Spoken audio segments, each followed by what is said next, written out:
امریکہ نے مظاہرین کے خلاف کریک ڈاؤن کا الزام لگاتے ہوئے 5 ایرانی شخصیات پر نئی پابندیاں عائد کرنے کا اعلان کیا ہے۔ برطانوی خبر رساں ادارے کی رپورٹ کے مطابق امریکی حکومت نے خبردار کیا ہے کہ وہ ایرانی رہنماؤں کی ان رقوم پر نظر رکھے ہوئے ہے جو دنیا بھر کے بینکوں کو منتقل کی جا رہی ہیں۔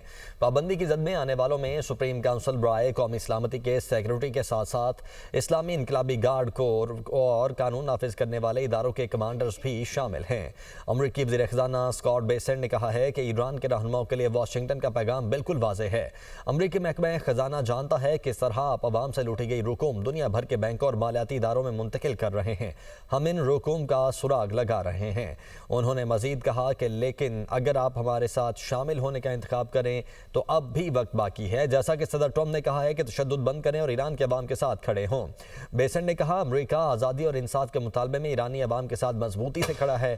محکمہ خزانہ نے مزید 18 افراد پر بھی پابندیاں عائد کی جن پر ایرانی پیٹرولیم اور پیٹرو کیمیکل کی فروخت سے حاصل ہونے والی آمدنی کو غیر ملکی منڈیوں تک منتقلی کرنے اور اس رقم کی منی لانڈرنگ میں ملوث ہونے کا الزام عائد کیا گیا۔